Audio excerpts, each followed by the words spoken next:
Hello and welcome to the Assetto Corsa Competizione Sim Series.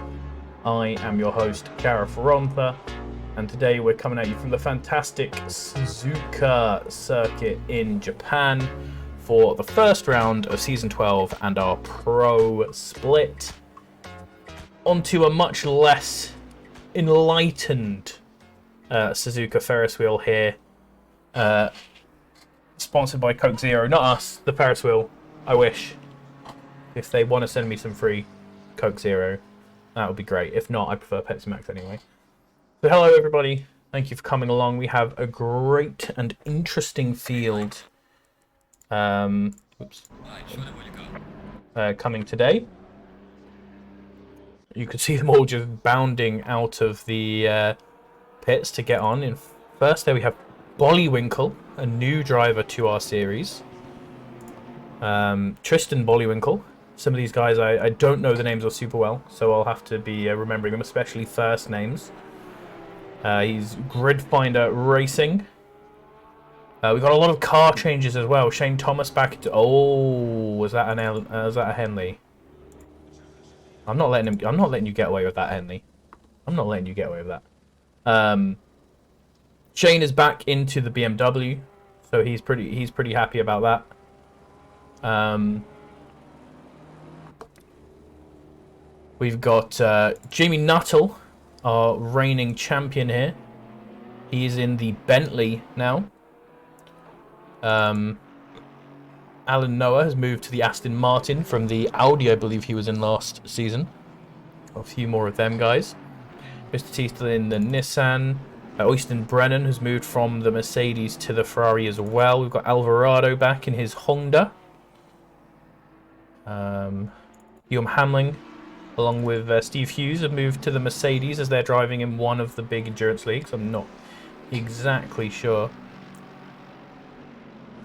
Ludgate in the Porsche. I think that's new to him, in the Bacardi livery. Robu in the Porsche as well. We've got Rory Luge. I believe Luge is how you said his name. In every endurance race, I've always said it Luge. And no one has corrected me. And they've corrected me on saying crack D wrong, which I refuse to change. So I'm assuming I've got it right. We've also got Zanga. Zanga is someone who has been around with us in some of the community races for quite a while. But this is his first time, I've been informed, in the actual full series, which is good to see. So here we go. We're going to get a first lap out with your boy Bollywinkle down into turn 1, which is an interesting one.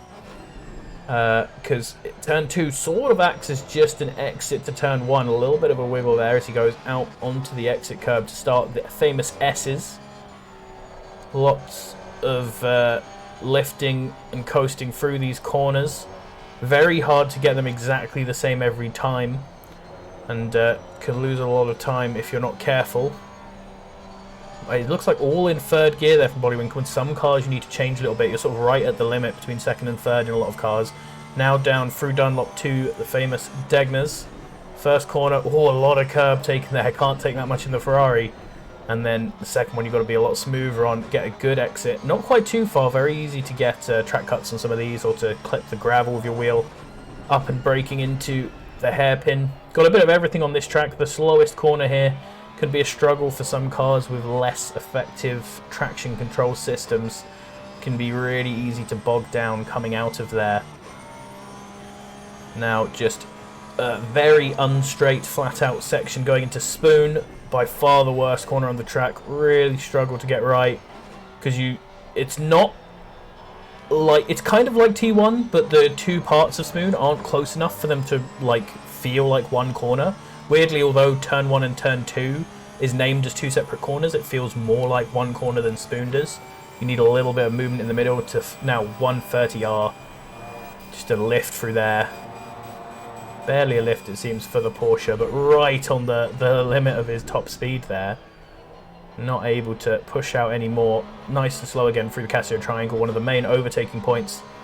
Also one of the main points to set up for overtaking, because if you get a good run out of Casio, you can come down to the end of the track here.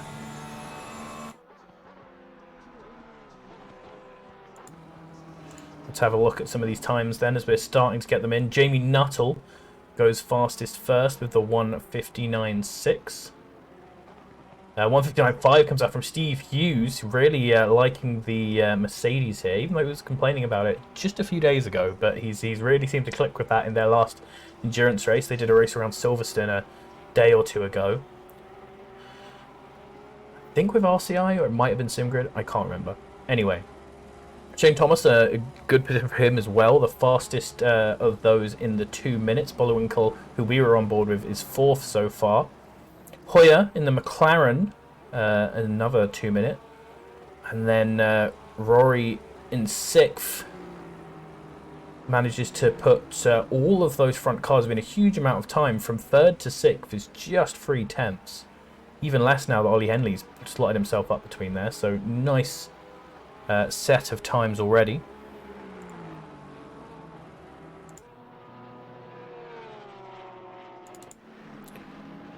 Have to spend a little bit of time early on while we're not sure who's improving, because everyone is. Watching some of the Japanese cars, obviously we have Mr. T out here, Grizzly Racing Nissan GTR. Got great love for this car, even though it is definitely not a car I would suggest people to drive. It's good fun. And he's going to really enjoy Bathurst later this season. He's going to really enjoy Bathurst. Just cruising past people on the straight is real good fun. Steve Hughes there, I believe, in the Mad Panda Mercedes just behind him. Getting a nice tow down the straight there.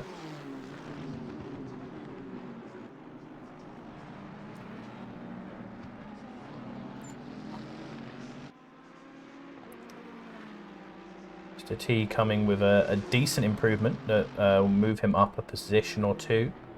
Steve Hughes with an improvement as well, but just putting him to 59.420.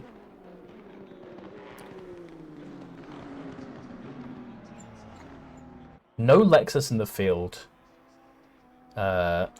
this time. We do have one other Japanese car in the form of the Honda NSX, driven by Nicholas Alvarado. In his horrible anime livery. I love the colours though, to be fair to him. I love the sort of the dual pink thing going on. Got a bit of that sort of pork Porsche thing that was going on a while ago, but it only has that as an accent. I'm a big fan. But obviously as an anime livery, it must be burnt. There are only 2 Japanese cars, both interesting cars to drive. Top, Jamie Nuttall in his new cracked racing Bentley. He's still having a good time. A little bit behind Steve Hughes, who's also changed cars, as I mentioned earlier, but doing well. Shane Thomas as well, back up there now that he's not in that Lamborghini. He has no excuses anymore. He is right on for this.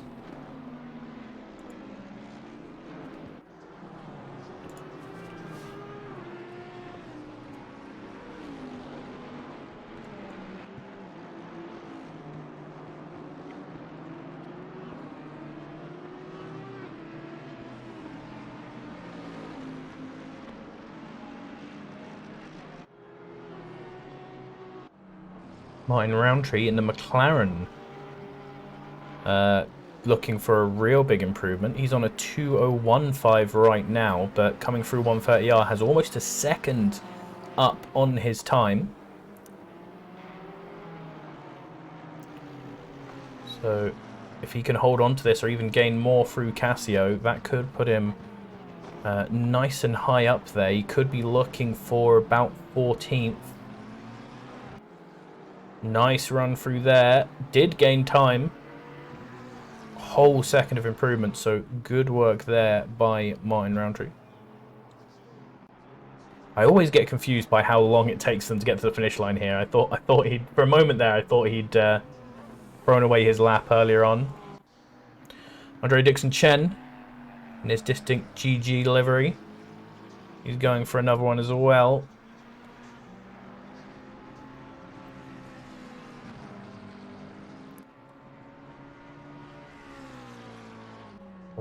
of people at the top going for another lap time now as well. There was a moment there where I looked up and absolutely none of them were going for it, but they're on it now.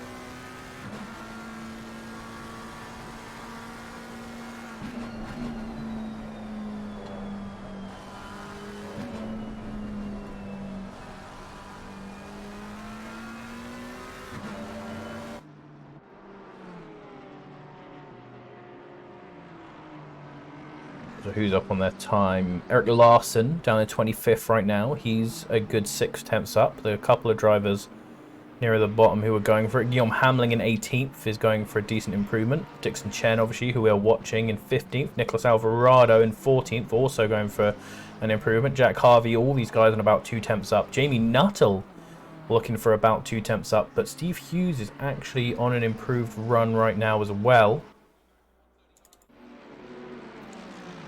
He's got another good slipstream here from the Ferrari, as long as he doesn't get too close and get slowed down near the end of this lap. He should be feeling pretty good. Ferrari's actually just going to dive out of his way. That's perfect for him. He lost very little time there from that. So he comes over with it wasn't the best exit, actually. He's lost quite a bit going down that straight. Lost the last 10th there, which could have changed things. Actually, Nutt was just ahead of him. I thought Nutt was behind him. That would have been nice and tense, but no. Nutt will finish the lap first, is going on another one, but still has a 10th to gain to catch up with Steve Hughes. Nicholas Alvarado now up to 8th position in the Honda.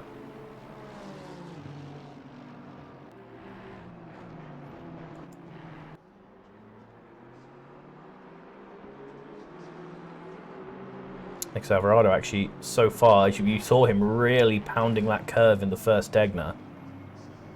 He's really on it right now. 6 tenths up on his time so far.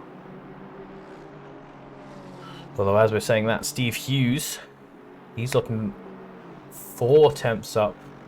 Oh, but he's just lost it all. I don't know where he's just lost it all, but he went from 4 tenths up to 1.5 tenths up pretty quickly there. Still looking to gain right now. Jamie Nuttall not on an improving lap time. So this could be a pretty big one from Nicholas Alvarado. Lost a little bit coming out of Spoon.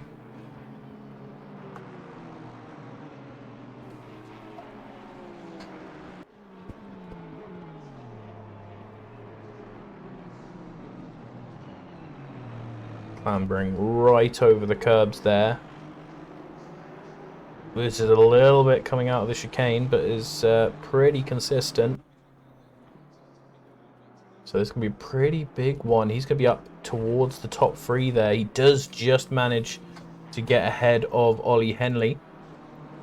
Steve Hughes now coming around the last corner. He was up to 4 tenths before when I saw him slipping down, but he's actually managed to make himself back up to 4 tenths as well just before the chicane. He's not going to quite get that much improvement, but considering how far ahead he is to everyone else, that is really big. Almost 4 tenths ahead of Jamie Nuttall now in the Mercedes. Now starting to settle down a little bit more. I'm looking and I still see a surprising amount of green numbers by the delta on people's names in my broadcast tool, but less big ones now. It's a lot of hundreds and thousands up rather than tenths, apart from Ollie Henley and Rory Luge, who I've been informed is not how to pronounce it, but I've also been asked to keep pronouncing it that way. So for now I'm going to stick with Luge until I find out how it's said. So sorry, Rory. Ollie Henley takes back 3rd position. Shane Thomas jumping up ahead of Nicholas Alvarado as well. A small improvement for him there, but it makes the difference. Man, Steve Hughes on his fastest lap must have had a really bad second Degner to chicane, Because every time he's in that sector, his delta just goes wild. And then it settles back to incredibly normal after that. Guillaume Hamling now, coming through those section I was just talking about. He is half a second up, which could put him as high as 4th if he keeps an improvement like that.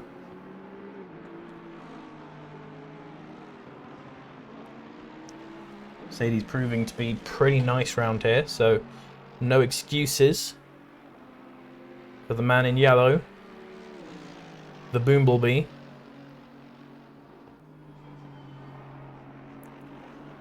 Dominic Ingle going to be the first person to cross the checkered flag in the top 20.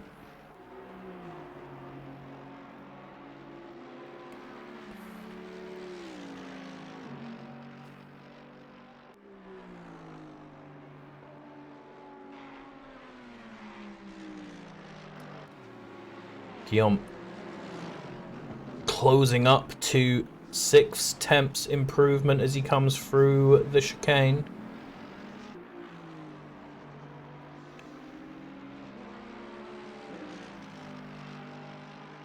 And that's a real good one. So he's going to be up to 4th there, taking Shane Thomas just about, I believe. Next driver to look at will be Rory. Ludgate's just got a tiny improvement. Rory not improving near the end. Alvarado, the next car coming around. Alvarado is on an improvement. Who's left behind him? That's 92 and 7. 7 is Tellers. He is right on his time, so could be an improvement. McKenna, Chris McKenna is the other car who we can just see in the background. He is on a huge improvement, 6/10, but he's right at the back right now, so that will leave him. That will relieve him of being in last place, thankfully. But oh, that was pretty wide there from Alvarado, and yeah, I was going to ask if he'd spoiled the lap, and he very clearly has. Keeps it off the track so as not to get in anyone else's way. And that will leave Chris McKenna to pull himself off of the bottom step with 7/10 improvement.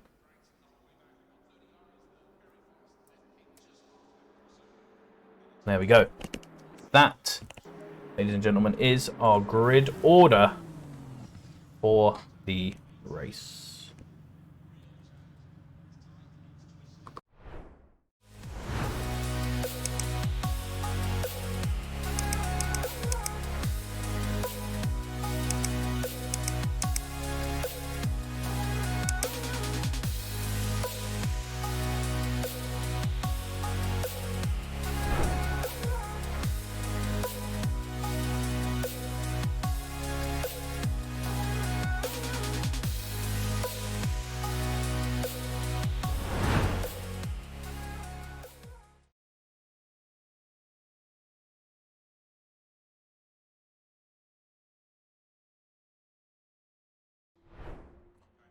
Welcome back as we are rolling onto the grid, thanks to SGP, who are the people who host us. If you do want to join us, obviously sign up to SGP and then get into our Discord and follow the instructions in the welcome hall.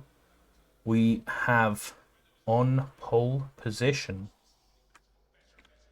I'm going to have to just adjust my thing because I forgot that Kunos doesn't want us to do these situations anymore. We have Steve Hughes. I'm not going to get all the first names because there are so many new drivers and I can't see them anymore. But we know some of these guys at the front. Jamie Nuttall now in the Bentley. 2 new cars for these drivers. But drivers we've had around for a while. Then we have Ollie Henley still in the Porsche on the second row, an all yellow second row with Guillaume Hamling, another recent convert to the Mercedes. We can see a lot less Audis than we were used to.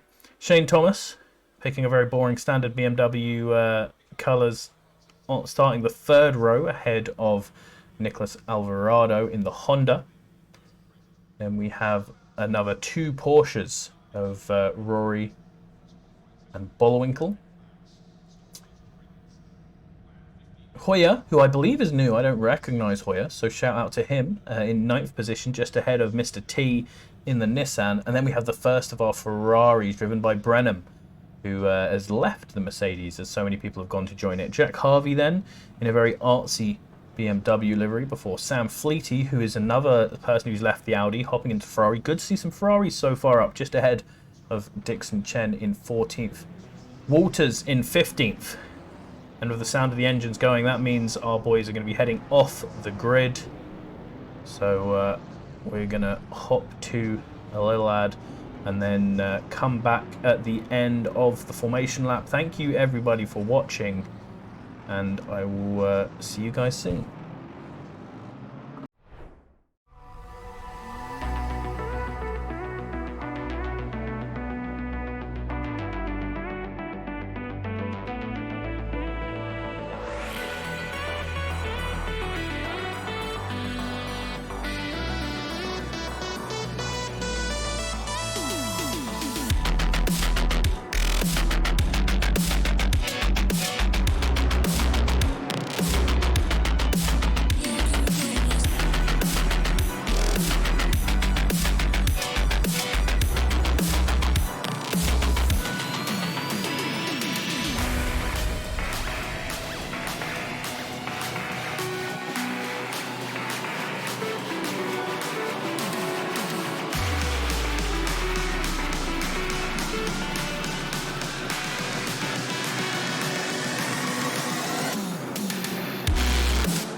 We are back. We're just coming through Casio towards the end of our lap. We should have, as long as my browser is working, let me just check this. Oh, there we go. It's a little bit laggy right now, but we should have some alternative pictures coming through, which once the race starts should be nice and clean. There we go.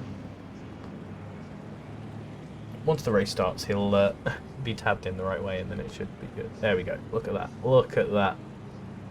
Look at that. 2 camera angles. Aren't we pro? If only I was like Paul Glover and had the glow up second PC, it would be all good. So here we go, coming up to the start. Steve Hughes on pole, although it looks like Jamie Nutt was positioning himself slightly better because he's actually very slightly ahead coming into the first corner. But on the outside, he will never make it. We've got very tight further back, but no large incidents, it seems. Good job there by all of our drivers. Oh, Porsche very close to spinning there. I think that was Bullwinkle. Also, Shane Thomas just hip checks Alvarado. Alvarado is dumped backwards into the pack, trying to get back stabilised without having any more contact with anyone else. Managed to settle back in around 10th position. Going through the S's side by side is never easy, never something you really want to do too much. Zanga as well in the Bentley at the back. Looks like he's just been knocked out a little bit. But everyone further up the front has started well. A couple of people going a little bit side by side through the first Degners. Going to have to chunk a little tad of curbs there. So we hop on to seeing everything else. Oh, little tap there. Looks like between the two Ferraris going into the hairpin. The hairpin always something where chaos can happen. It looks like it has. It looks like it has. There is always something in there. There's an Aston Martin who spun around. Is that Alan Noah? Let's see if he was involved large in that accident. Coming through the second Degner here, getting big dive there by a BMW, but amazingly, no one gets wrecked by that. Pre 1.8, that would have been full death for both of them. Still side by side, the BMW hits him again and sends him absolutely spearing into two cars bowling there. Full on strike, just taken out multiple guys there, all because he was knocked off the circuit by a reasonably aggressive BMW. That is an unfortunate one for everyone involved. They're going to be fuming at this crazy Aston until they look back at the replay and find out that it was none of his fault. So here we go. Rolling down the straight again. Jack Harvey that we're just seeing trying to put a move on Bullwinkle. He has the fastest race lap so far. Reina Ressa in 18th now, stealing that. Obviously not hugely impactful on the first lap, but always fun to just see who has nabbed that.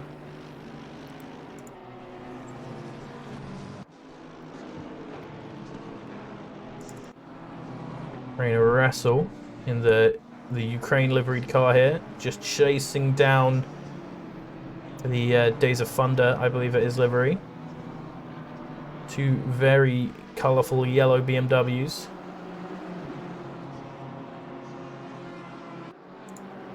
And let's see who's had the biggest start so far. Jack Harvey is up 12. Andre Dixon Chen is up 14.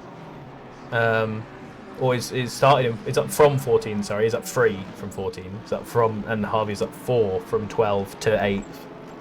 Mr. T is down 4, and a load of people up there. There's a bunch of people at the back up 5 or 7 because of some of those big incidents. Already split out reasonably high at the front. Ollie Henley getting a run on Jamie Nuttall. But before then, there wasn't a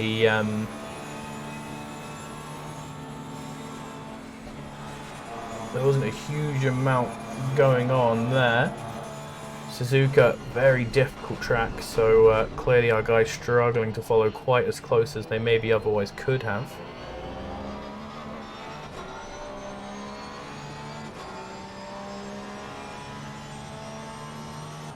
There we go, the chicane proving that point quite well there. Also, obviously, the Porsche not having the most impressive top speed, having to defend a little bit there by Hamling. Looks like we have had another death further up the field.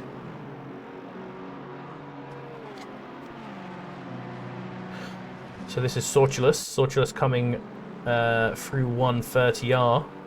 He's going to bin it himself on the curb there. Too much curb? Yeah, that's a Ferrari thing. And then no reaction from the BMW behind. Just punts into the side of him.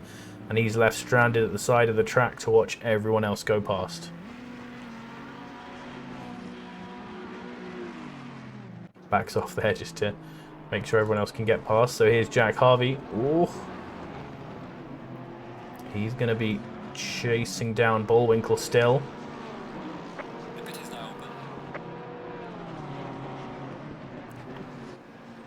Alvarado also on Hoyer, but Hoyer going a little bit defensive there to make sure he doesn't take any dives. That's slowing him down. And they're starting to get a bit of a train coming here. Dixon Chen and then the two Ferraris of Brenham and Fleety just behind. Boy, Brenham just made a little bit of a mistake there. That was strange. We got a yellow flag on Brenham, but it seems that Dixon was the one slowing down and has lost a position to both of the Ferraris. Oh, big slide there in the background from Mr. T as well in the Nissan. Always see that boy just crabbing about.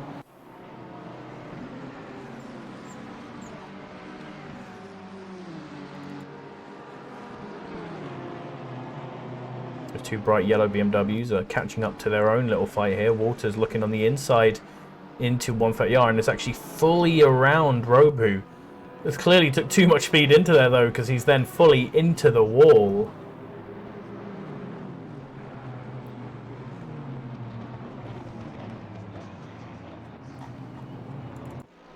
Alvarado coming down the side of Hoyer. Unlike the Porsche, the Honda very much not lacking in top speed department. As long as he can hold it into that corner, he will be fine. And we've got a big train coming into the corner there, side by side. Dominic Ingle trying to go around Robu. Robu just taps him on the side. Good avoidance there by Reina Ressa just behind. And everyone else now having to roll around Robu's corpse.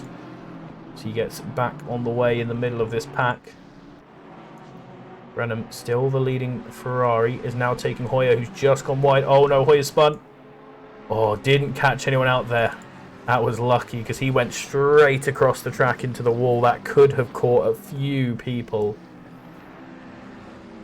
And now, hopefully he's not too damaged. Pit window is, of course, open, so he can dive in if he really needs to.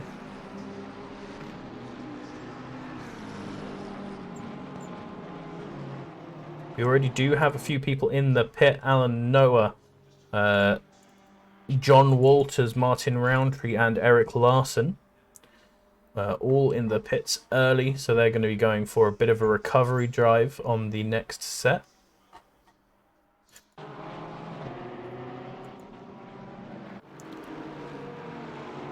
Up front still, Steve Hughes in the lead. He's got a pretty big run from these two in second. Ollie Henley and Jamie Nuttall. Hamling just sort of close enough that if there's any sort of big mistake from Henley, he'll be able to catch right up, but probably not immediately make a move. Bollywinkel has just lost it somewhere to Jack Harvey. What happens here? Is it another curb? Oh, that's a catch.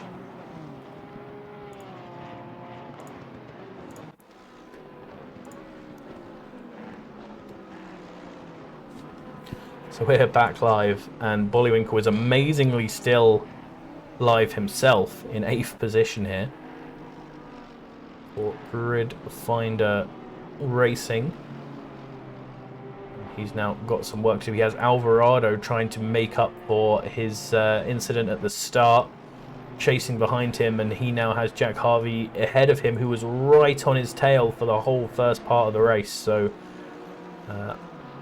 unlikely to be able to make up that pace deficit. Brenham sticking nicely to Nicholas Alvarado. So he's clearly got some pace as well. Both of them just slightly breaking away from Sam Fleety. I got to shout out Brenham's team name, Scuderia Corsa. That's a good meme. Strong meme. Fleety's just cracked D, as we would expect. Ludgate. Who's he right on the back of? He's right on the back of Robu. So we've got a little Porsche on Porsche battle.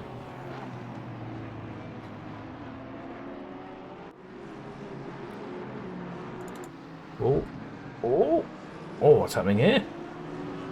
Is that Hoyer? Oh, Hoyer's a totally different McLaren. So that is a backmarker McLaren. It must be Roundtree who's already pit. And he's getting a little bit involved here as allowed Smoggy past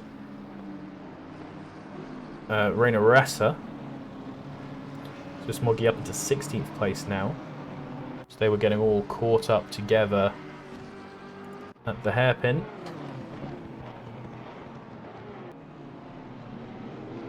Oh, and this could be a bit of a move coming out from Jack Harvey. Oh no. I thought he was going to get it here, but you can see the Porsche just has such legs in the early part of an exit that he has managed to pull away.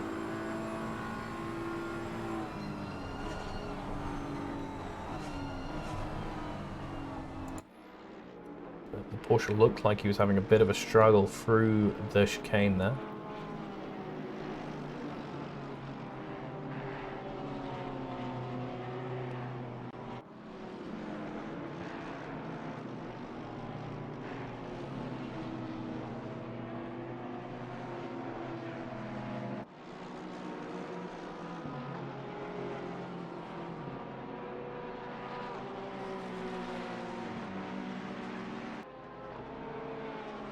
Does look like Alvarado and Brennan slowly closing in on Bullwinkle.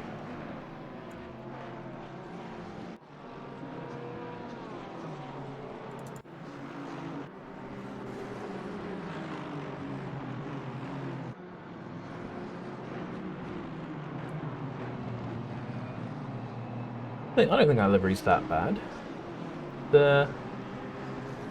It's like a Benson and Hedges thing, except it looks like it's like the bee from. It's got the Benson and Hedges Hornet on the side, but then it looks like the bee from Bee Movie on the front, right? I believe that's the name.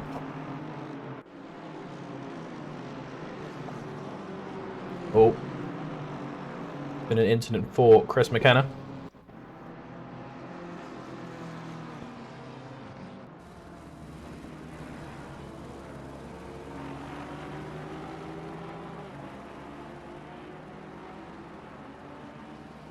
Oh, that's not what you want there. McLaren of, I believe that's Weschelberg, stayed to wait, but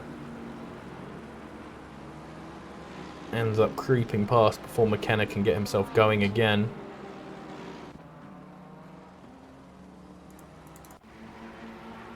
Alvarado looking on the Porsche. Porsche does not have that speed, so the weaving Alvarado behind him is going to put some threat on him.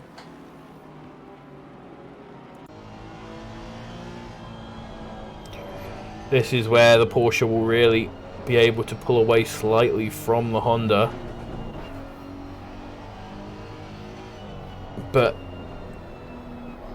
he's not managing to. Alvarado's looking pretty good to at least have a crack at making the move. There we go. You see the Porsche coming out of Dunlop as a nice little pull away. Both are clambering over that curb.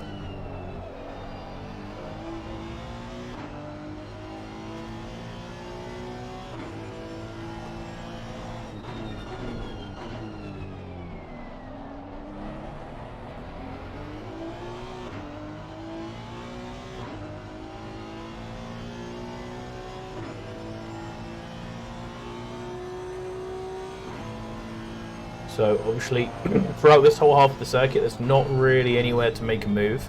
Oh, big slide there from the Porsche. Bullwinkle keeps catching these huge drifts.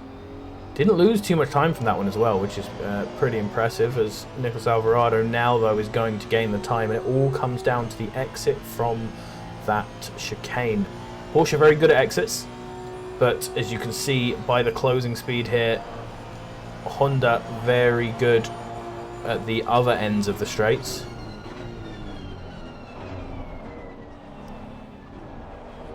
A little bit of curb clambering. Porsche gets a bit of a pull away.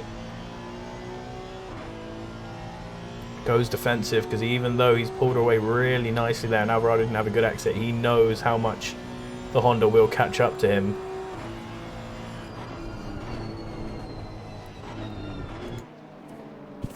Oh, another big drift there from the Porsche. Real close there, giving him a bit of a flash as well. That's a good time for the Porsche to drift, though, because once again, as I said, this is where he has his advantage and also where it's not really an opportunity for the Honda to get past.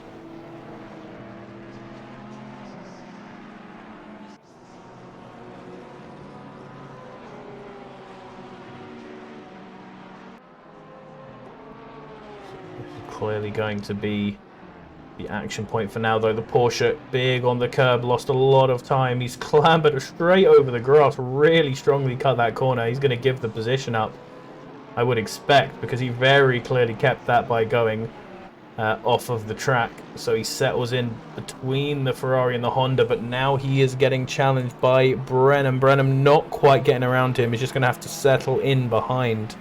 But that is one more position for Alvarado, and now it comes to Brenham. Brenham doesn't quite have the same extreme opposites of performance as the Honda and the Porsche. But it didn't come down to that in the end to get Alvarado past, so he might be waiting for another mistake, but he doesn't want to wait too long.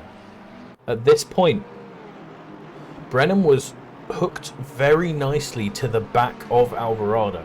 He was doing a really nice job keeping up there to someone who he knows is very fast. So he's going to want to get past this slightly slower Porsche very quickly so that he can stay onto the back of Alvarado. Got a good exit. Is this going to be the one? Much better exit there. Hopefully he didn't have, for his sake, he didn't have to slow down too much where he almost caught the Porsche on the exit there, but he's right in the wake of this German car. Come down, but on the outside. You're never really going to get it on the outside, honestly, around here. I think that's good defensive driving there from Bullwinkle, as long as he can keep his car straight. Just nothing you can do going around the outside. You have to stick it in and take the inside. Otherwise, you're really giving up that corner.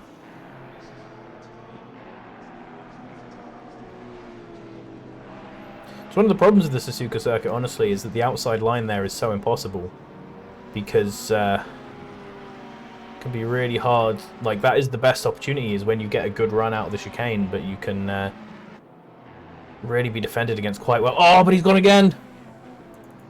That's Bullwinkle gone again at the first Degner onto the sand and has squeezed back onto the track. Really difficult place there for him this race, it seems. So now, where is the Ferrari? There's Brenham. How is Brenham doing in terms of keeping up to Alvarado? That is the space in just that one lap that Alvarado has managed to pull upon getting past the Porsche.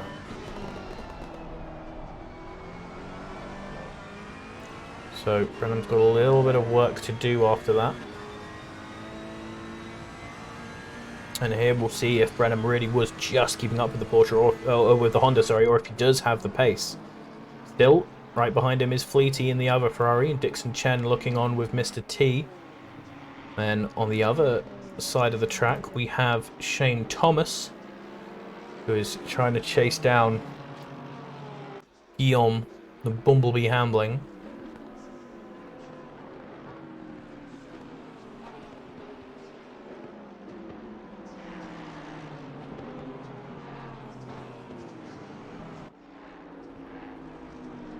Porsche coming out of the pits now. That must be Octavian Robu.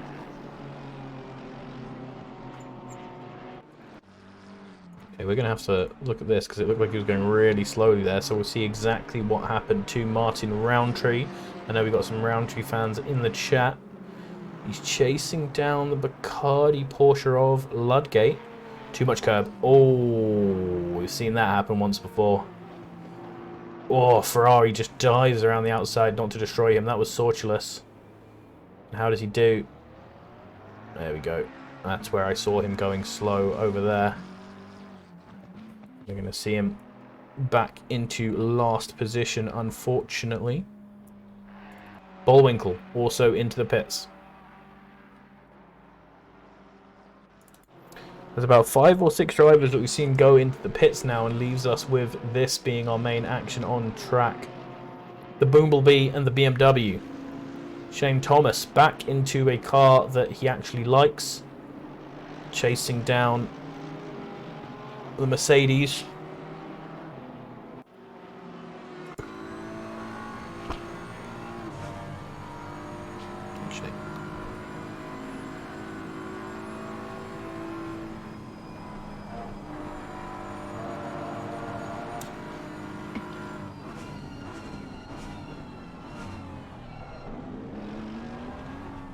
A little bit of a wiggle from Guillaume.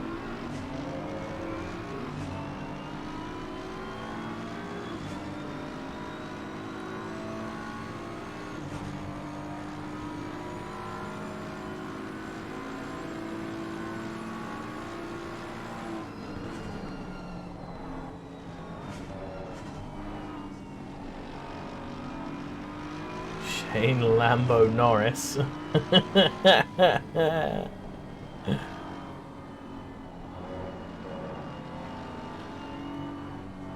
Who's got a nice close one to Guillaume for pretty much a whole lap there.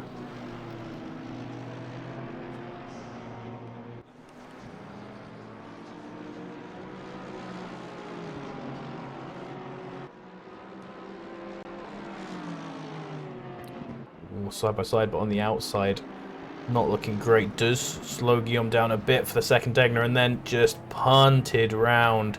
Shane Thomas lets another car through. Jack Harvey's going to be mocking him as he passes as well. That was Rory, the first car through. Alvarado now has a huge run on him into the hairpin and dives past Shane, just giving enough room, trying to cut back. Alvarado gave him the space, but is going to get the pull off with the Honda. So that's a few positions lost for both Guillaume Hamling and Shane Thomas there.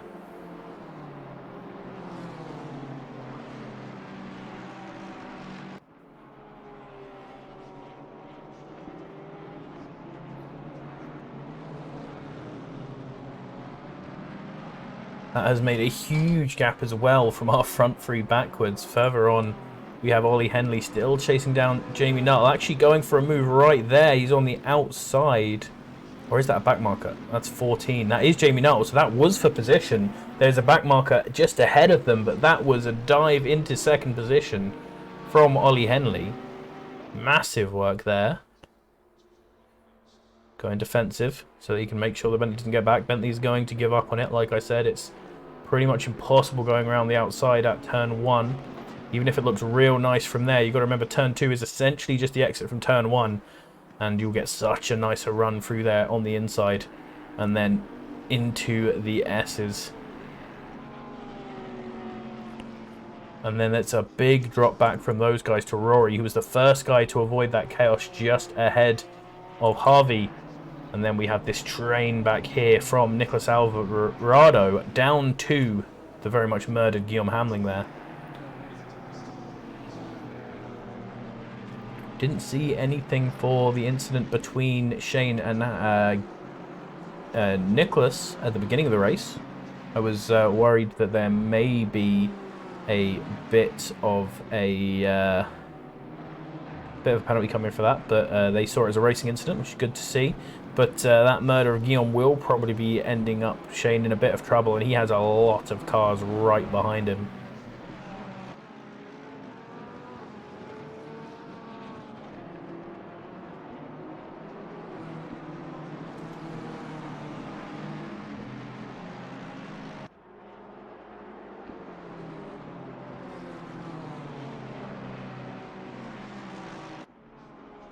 Chris McKenna has also just gone into the pits, so that is increasing our number of pitters so far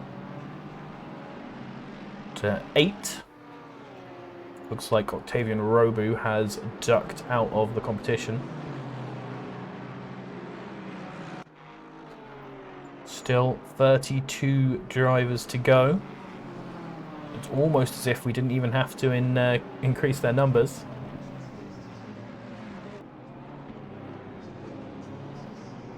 Here we go, this is an important corner for exits as well, but it looks like Alvarado got a good one. Brenham sticking well to the back of the BMW.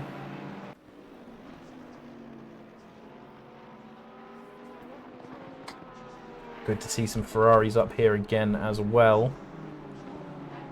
Guillaume just putting his nose out there, showing that he wants to make a move onto Sam Fleety.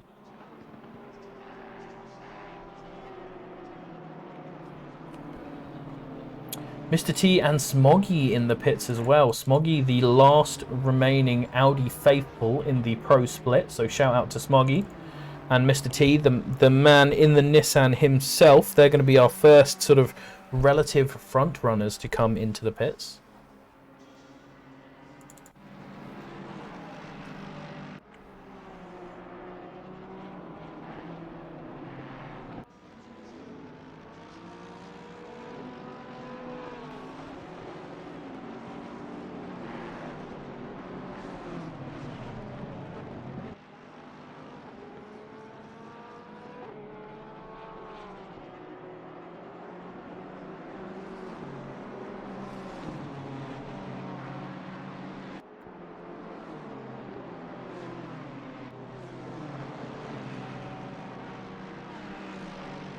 This is still our main fight point. Nicholas Alvarado leading Thomas and Brennan.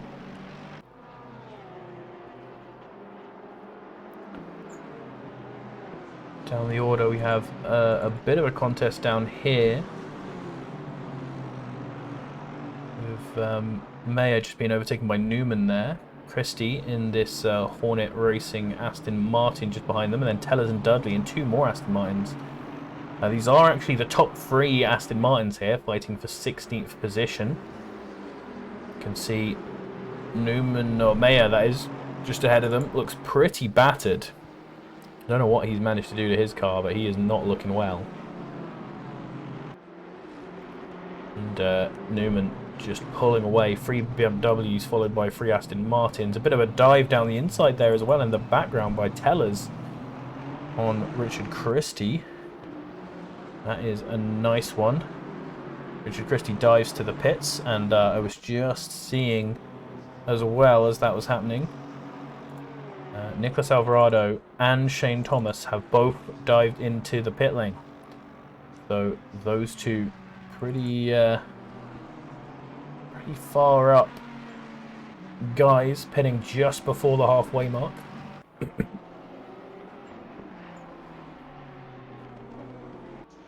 to be interesting to see how they do when they both come out.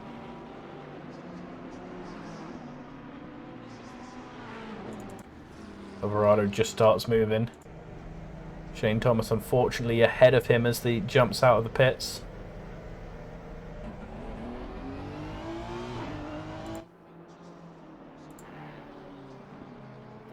Shane Thomas with 4 seconds less time stopped, and that made all the difference there. And he manages to jump Alvarado in the pits just from having the cleaner pit stop. Cleanest pit stop so far goes to Mr. T.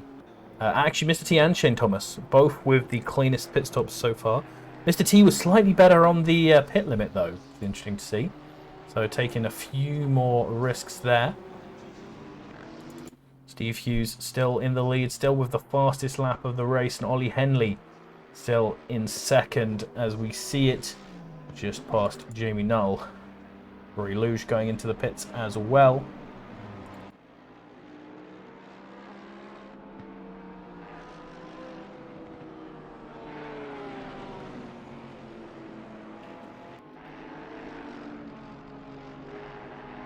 Interestingly here, you check out the little camera, you can tell that Ollie Henley is running a custom livery, but hasn't uploaded it properly, clearly, and Tom just happens to have it already, whereas I don't. So keep my computer clean of liveries for broadcast purposes. So not seeing that there.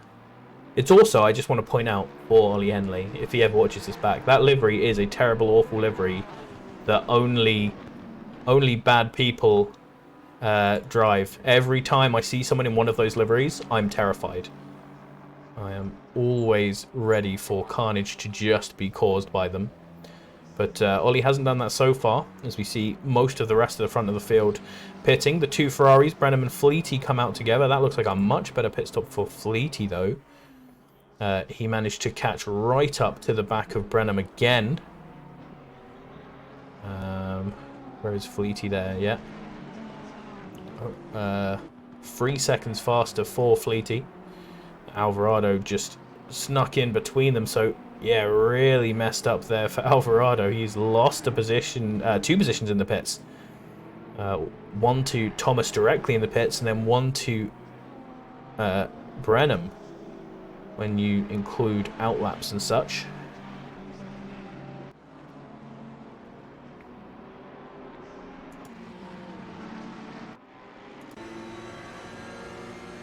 Oh, looking on the inside in the first Degner, that causes chaos as the Ferrari tries to turn in, and Alvarado just gets clipped by these two. They're gonna catch back onto the field as we see one of the Porsches coming through. Is that Bullwinkle? I think it is. That is Bullwinkle in the Grid Finder car there. Out Grid Finder. So that's been a bit of a nightmare for those two, where Alvarado settled back down into. We'll see as they come through 130R. Obviously the timing has decided to replicate the realistic timing, so it's a little bit annoying. Here is Thomas on Weschelberg, who has not pit. So looks like Weschelberg just letting him through there before 130R.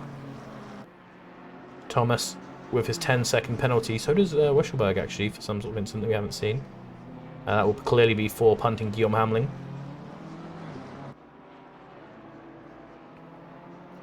So Alvarado down in 19th now, just ahead of Bullwinkle and Brenham. These guys all losing a ton of positions. Brenham down 10, Bullwinkle down 12, Alvarado down 13 positions. Although obviously that is halfway through pit stops, so they're not actually down that bad.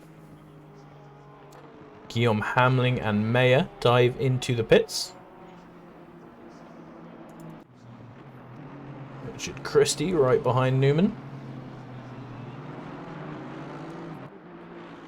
So as you can see in the little inset there, that is Shane Thomas chasing down Jack Harvey. That is for 12th position so far, while we are still in the middle of our pitting phase.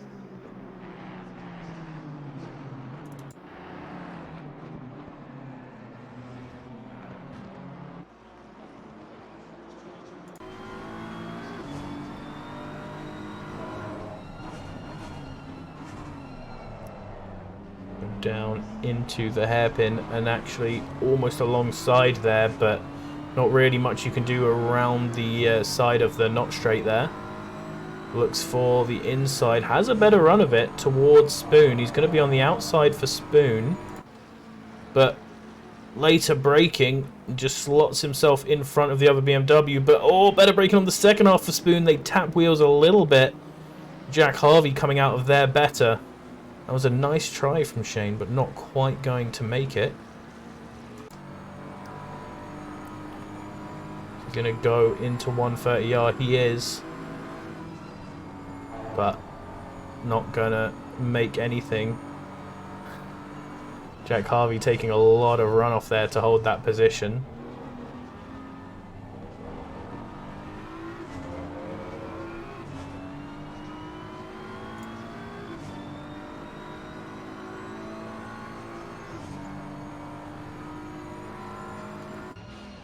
Oh, that is an interesting time to cut onto that. What happened there, Guillaume? So he's being followed by Smoggy through 130R, and is it just too much curb? Once again, that same curb. Oh, but that's a bad one. That is, especially for a front-engine car, straight into the barriers. Doesn't have too much damage aesthetically there, so actually might not have been quite as bad as it looked. He might have managed to slow it down more than it seemed. So we get the battle between Richard Maitland-Price in, I believe that is Mark Benson's livery that he was posting in chat. That he has also been running, if I remember correctly. He's just been overtaken by Jamie Nuttall. Jamie Nuttall, who of course has not pit and is closing down on Hughes. Ollie Henley dived into the pits. This is a big one because obviously he was running just ahead of Jamie Nuttall after that overtake 4 position that we saw. So you've got to check if Jamie Nuttall can get himself back into position through the pit lane.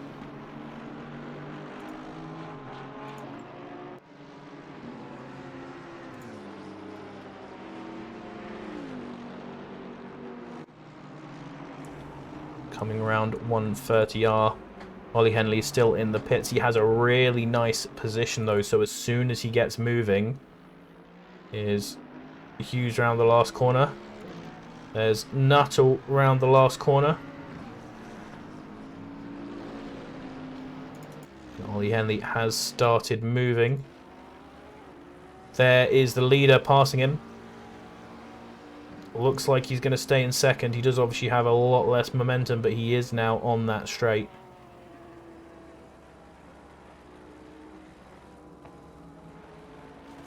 We have also another little battle going on here, side by side. Shane and Jack Harvey at it again.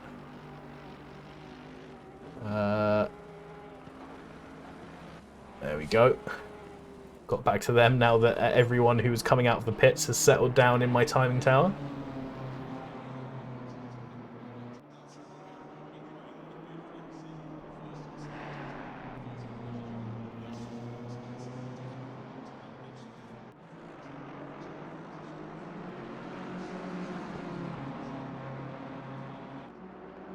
So these two still going at it. We also have Sam Fleety in his Ferrari. He's right behind Weschelberg, who still has not pit. He's going for a bit of a long run, which normally I would say is better, but if you keep getting sort of effectively lapped like this, it might not be so good. He's getting slowed down every time one of these cars comes past. Nicholas Alvarado behind him is only going to want to come by again as well.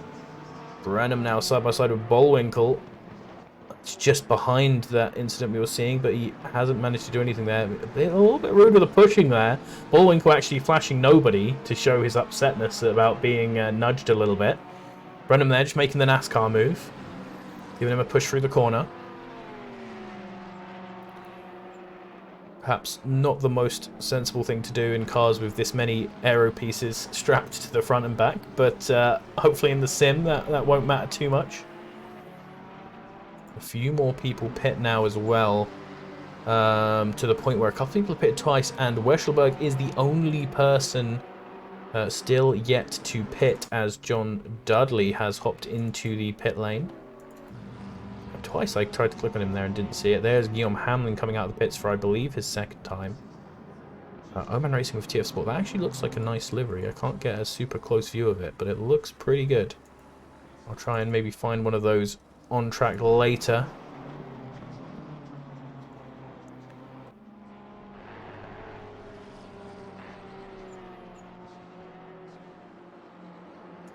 A shout out to our other Ferrari as well in the fantastic traditional AF Corsa livery. Always love to see one of those on the track. He's chasing down Teller's 423rd.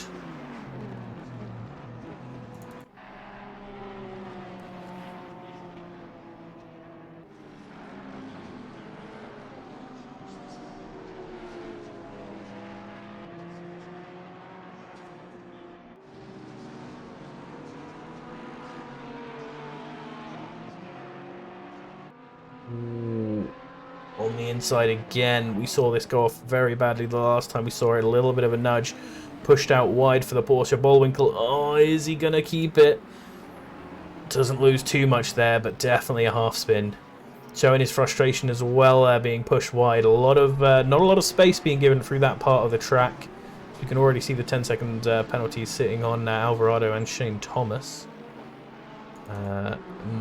Could see another one there. Depends how our stewards are feeling. Ludgate in the Bacardi Porsche. Now on the back of this little pack here. Dudley in his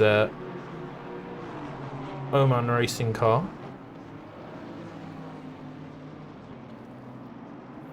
And just in front of them, Christie and Newman. Having Shane Thomas go for a move a little bit there. Not getting it made, but hopefully for his sake, he might have just pushed the car offline enough in order to get the better exit. He's definitely got the slipstream there, but he cannot go for this outside line. He's going to go for it, but it just doesn't work, lads. I'm pretty sure I said this on stream about 100 times last time we had a race here as well. Stop doing that. You need to risk it for the inside. Just keep behind them. It's not going to happen around the outside. It's not going to happen. So another lap for Shane Thomas. I think we're much more likely here for Jack Harvey to bin it in one of the other corners before Shane gets around there if he's going to keep going that way. Jay Merrill Jr., no Lambos on the grid. No, Shane, who we are watching right now, was in a Lambo last time, hated it, and is now much more enjoying himself back in the BMW, although he's clearly forgotten how to race at the front because he's managed to pick himself up a 10-second penalty. Ludgate still right on the back of Dudley here. Fortunately, coming into the S's, he's that close. Guillaume has given up and is now swearing in the chat.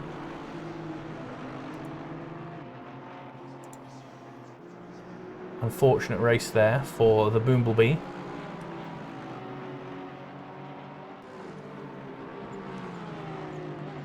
No worries, Guillaume. It just means I need to Alt-Tab from what I'm doing just to tell the Alt moderator to calm down a bit. It's a tricky little car, tricky little car to drive there. Oh, we have Robert Brenning in the chat, so that means we should probably focus on Smoggy for a little bit, just quick. The only driver still braving the Audi in the field. Ignore the fact that he just got a bit loose and went wide.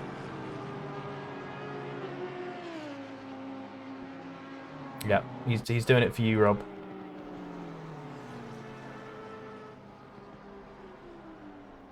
Up into 15th place as well, so not bad. He is in the points. If you don't know ACCSS, we pay points down to 15th position. So Smoggy will be picking up one singular championship point in this race if he can maintain that position. And everyone has pit now. So he has Dominic Ingle behind him. See as they get down to the end of the straight. He just set a 1.8. Dominic Ingle on a 1 flat.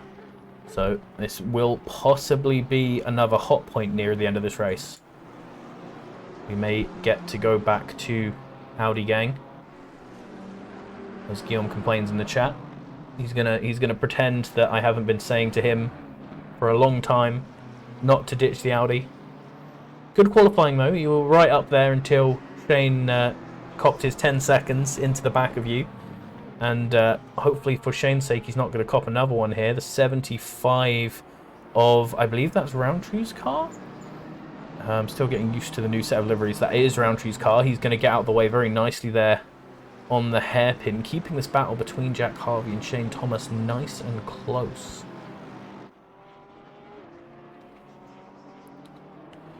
Hopefully we will see Shane Thomas make a bit of a move.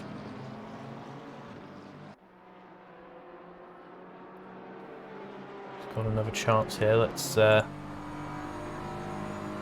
sit on the splitter and see how it goes.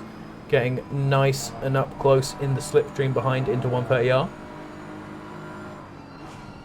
Braking into the chicane. Really aggressive there on the entry. Nice over the curbs on the exit.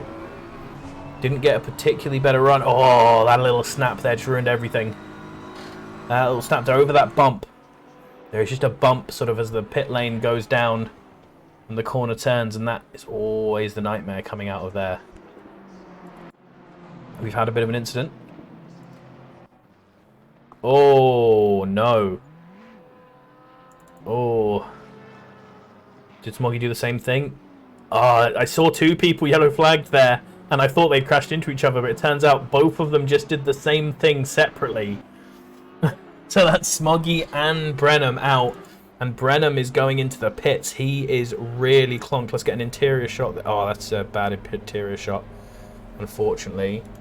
There we go. That's him driving straight line there. So hasn't gone well for the Ferrari driver.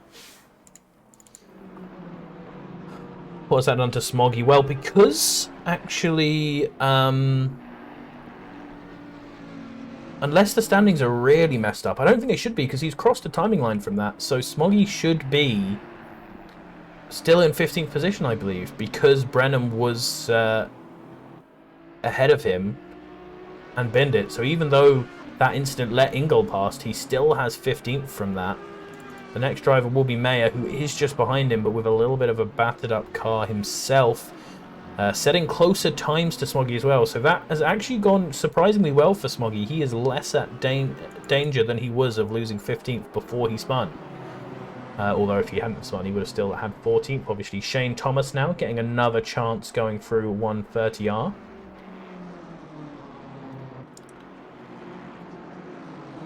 Robert in the chat saying heresy about Suzuka. Clambering over the curbs as well. Don't lose it on this bump. The bump is about just there. You saw him clamber down it. Surprisingly big drop of elevation for not looking like it at all. Not close enough to really make any sort of move, though. He needs to wait for a bad exit from Jack Harvey until he can actually do anything. Christie nice and close. He might show us how to make a bit of a move here. Defensive move by Newman to stop anything happening into 130R, which he probably shouldn't have done because nothing was going to happen, but it really seems to have put Christie off.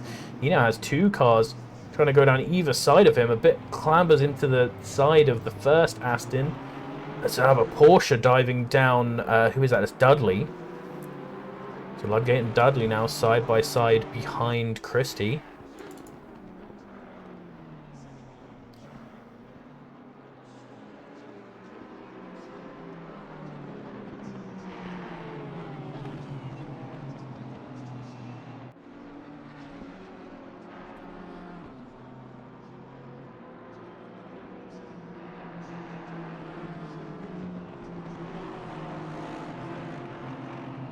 I think you guys are being a little bit of a hater on the track selection. Actually, I've just looked at it again. No, you're pretty much right. It's Silverstone and Bathurst, really, that are gonna give us more racing. I forgot that Alton Park was the other one. Here we go. Shane Thomas once again looking on Harvey. Oh, that's not an ideal move. You see, this is where I start to think that people like Shane might be losing a little bit of patience here, because that little nose into 130R is just never going to work. It's just not going to work.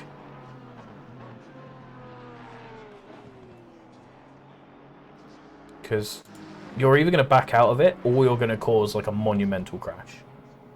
Unless you're like fully alongside, it's just not worth it. It's better to slow down a bit, stick in, and get the run into one of the later corners. Dixon Chen here.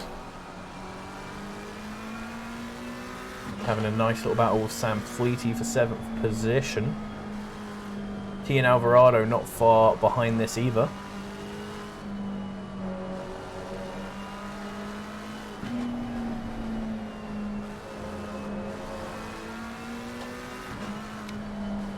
You see, Guillaume, it's not tricky to overtake on Bathurst if you pick the Nissan, and that's where Mr. T has done it right this season.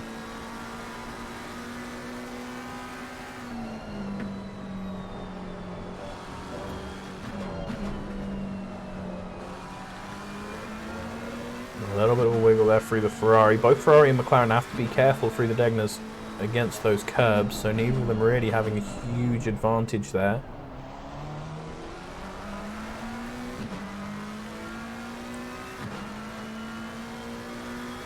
Ferrari pulling out a little bit in the slower corners.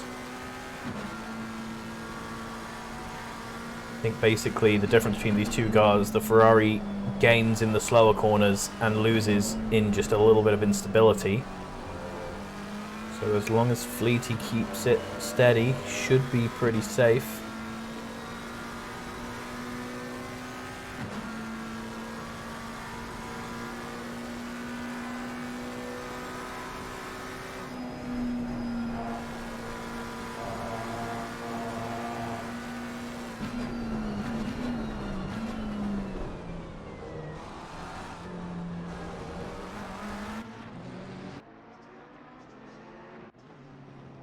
Thomas once again nice and far behind, but Jack Harvey just has to jink out in defense and nothing can happen through turn 1 and 2.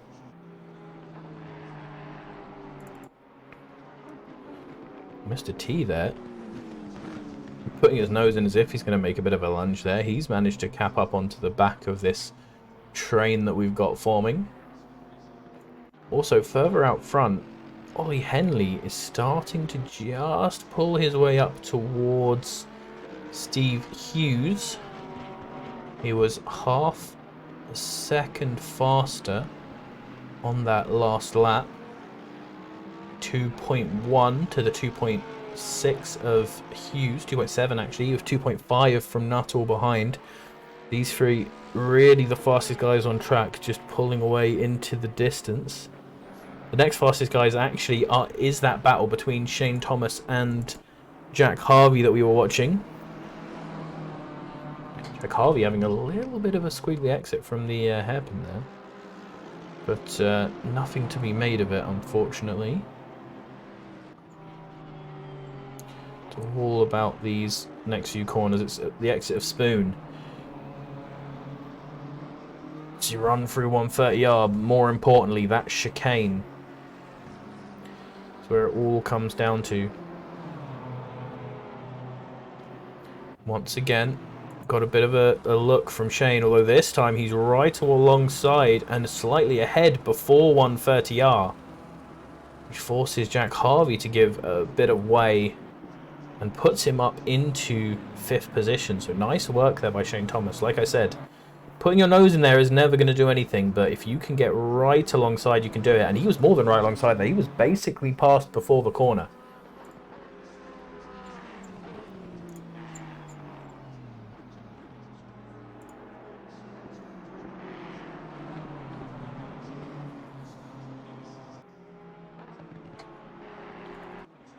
So this is really the battle now, is still this Dixon Chen, Sam Fleety with Mr. T and Nicholas Alvarado following them around. We only have 8 minutes left in this race. So even though Shane Thomas has got past Jack Harvey and is starting to pull away, he has that 10-second penalty, which right now is going to put him down to 7th behind Sam Fleety, maybe even 8th behind Dixon Chen. These guys could actually lose themselves a position if they fight too much. They need to keep within that good line of Shane Thomas. Nicholas Alvarado might actually be safe because Bullwinkle is, according to the timing that we just saw a second ago, over 10 seconds behind him. So Nicholas Alvarado looks like he's not going to lose a place in 10th position due to that penalty.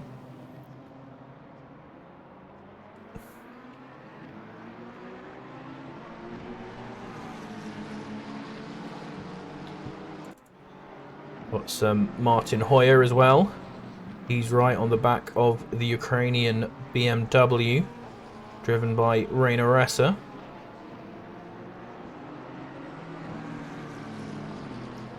Richard Christie is still in a battle with Newman. John Dudley just sticking onto the back of these guys as well. So we still have a few positions up for grabs before the end. Alan Noah with 25 seconds of penalty down at the end. He must have really suffered the wrath of Mark Benson over there. Shout out to our stewards, Mark Benson, Adam Burks and Thorben Paulick in the seats today. Alright, let's see a move attempt here by Hoyer. Both cars going very wide before the chicane, and there over the curb goes the McLaren. Didn't really get the position there because he went too hot in, and now he's on the outside, which means he has to go a little bit slower around there. Rainer Ressa getting a nice run out there and reclaiming his position, and now Martin Hoyer has a little bit sacrificed speed. Dominic Ingle going to dive down the centre. Oh, but he taps. Not quite the room left. Oh, he almost held it, but he goes spinning around in the 46 City Chevrolet. Gets back onto the track. She dives off it again. I think he realised that he was so slow he was going to endanger the Bentley slightly there. Dominic Ingle down to 14th, just ahead of our Audi friend Smoggy, who is still in 15th position.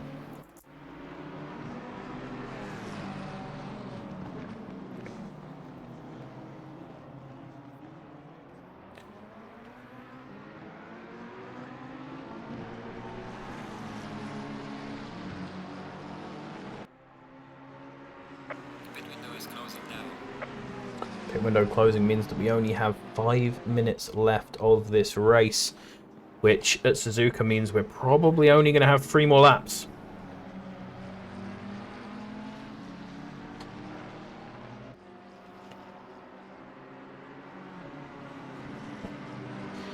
In these last 5 minutes, we have this battle with John Dudley, Richard Christie, and is it Marcel Newman. We have Smoggy, who's just behind Ingle, although Ingle did have the pace to be further up, so unlikely to see a move there. Hoyer still on the back of Rainer Ressa, and then of course this 3-car train with Sam Fleety in the Ferrari leading Dixon Chen's McLaren and Mr. T in the Nissan, all within the top 10. Nicholas Alvarado just falling back a little bit from these guys.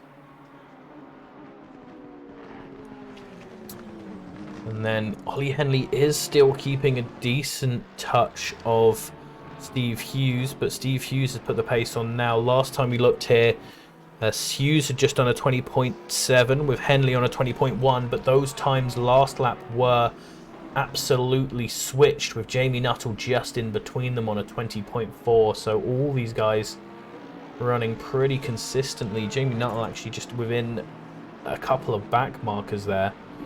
Gonna have to make a bit of a move in the Crack D racing car.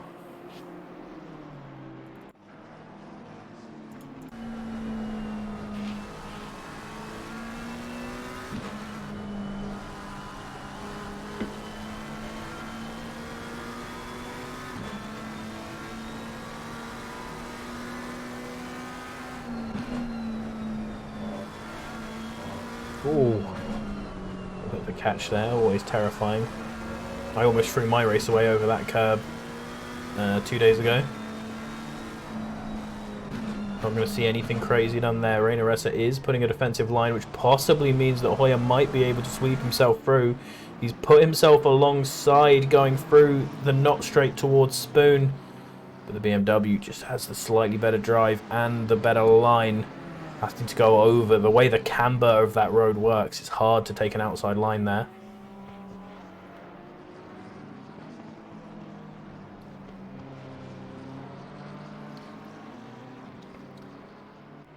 So Hoyer looking for another run at the Ukrainian BMW.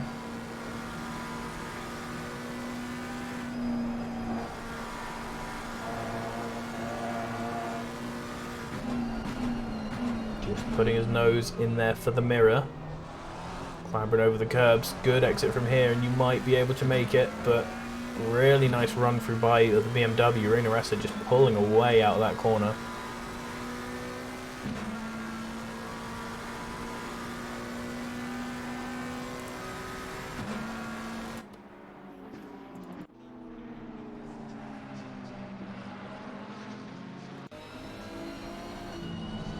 Sit on board for a little bit with Mr. T in the Nissan. Oh no! Okay, nothing happened, guys. Let's sit on board for a little bit with Mr. T in the Nissan.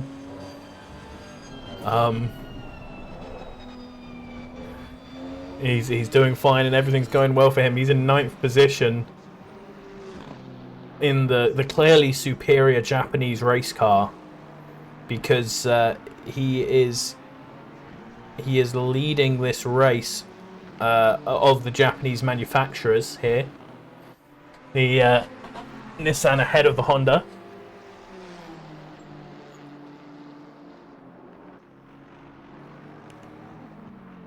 Oh no! Oh no! Oh no!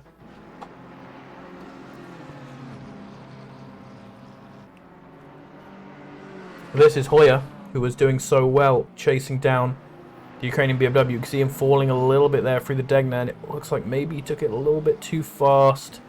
Trying to go through this hairpin. Oh, donk. Pushed the BMW through and then went slowly and took a little bit a slower run. So, final lap for Steve Hughes. Dixon Chen really close to the Ferrari but not able to make a move. Smoggy right on the back of Ingle. So Ingle actually, after being further up from him, I said we weren't likely to see a move here, but these guys are pretty close and do have a whole lap to go. BMW just rolls over those curbs so easily though, he does not care. You can see in our other camera there, the fight for the lead, while Ingle on our main view is defending.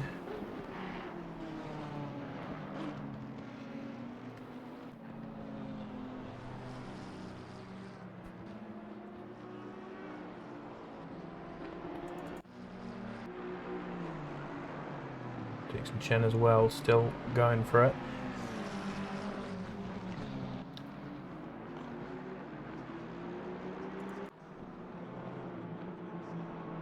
So we've got a lot of races to check across the line so far.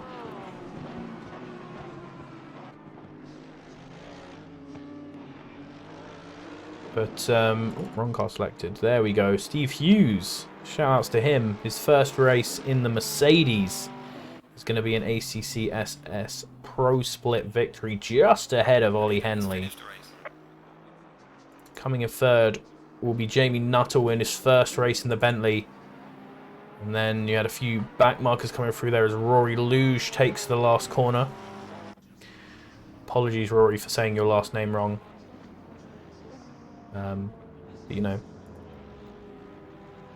There we go. Shane Thomas is going to finish in 5th, but going to take a penalty and drop a position behind Jack Harvey. It looks like Sam Fleety is just far enough behind him that he won't lose that position. Andre Dixon Chen and Mr. T behind him. Alvarado not able to quite keep up with those at the end of the race, will finish in 10th position. Bullwinkle there in the background, coming through in the Porsche in 11th. And then Moya, who did manage to, at the end, get past Rainer Ressa. After Rainer must have made a mistake on the last lap, is going to manage to steal 12th, but with a 10-second penalty, Rainer will just take that right back. Smoggy finishing just ahead of Ingle. He took the position there as well. Huge shouts to him. 14th position for our one and only Audi driver. And after the penalties, I believe he will get 13th as well. Don't crash into each other, lads. You still get penalties for crashing after the flag. Yeah, careful with your donuts there. You need to be a donut master to make this work. Let's throw back into a replay, because there'll be some donuts here to look at, surely, in the replay. Very messy donuts, lads. You clearly haven't done this enough. Let's go. There we go. A couple of spinnies. All big fans of circle cars here, obviously. So good to see some cars just going round and round in a circle.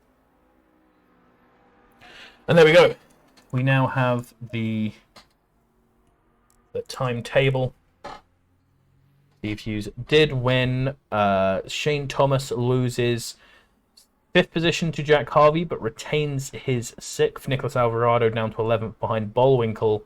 And as I suspected, Hoyer drops 2 free positions down to 15th, promoting Rainer Ressa, Smoggy, who I don't know his first name of, and Dominic Ingle. They are our top 15, and as you can have a quick look at the rest of our race standings, as my little replay thing in the background is gonna... Oh, I'm gonna have to fix that, otherwise it's gonna drive me crazy. There we go. Thank you for watching, guys. It's been a good first race to this season. Good that Kunos has made the game able to run better with custom liveries, even though it's still not perfect. Unfortunate that they have ruined the anti-aliasing, and I'm gonna try and get my fellow broadcasters to help me sort that out for next time. Thank you to Tom Tweedy for providing me with some extra cameras. Thank you for the stewards. And thank you for everyone watching. Have a good time, and I'll see you next time. If I remember to, I'll host someone, go and say hi, make us look like we're a nice, friendly community, and all that stuff. See ya! Bring the smell of rain into my bed and lie so close to me. You could be inside my head. Maybe it's a once in a lifetime kind of thing to feel the kind of magic that your love brings.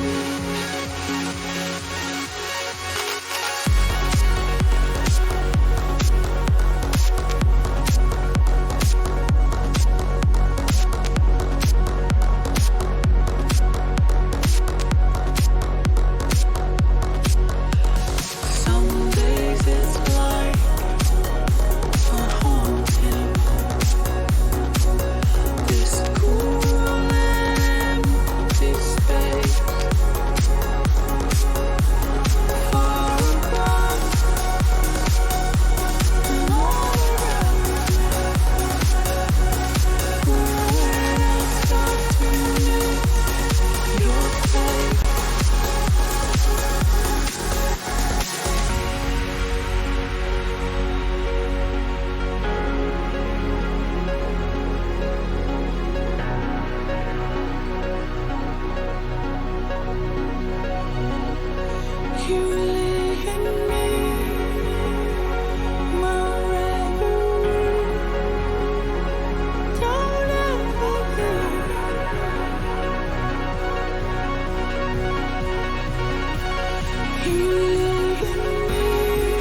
you.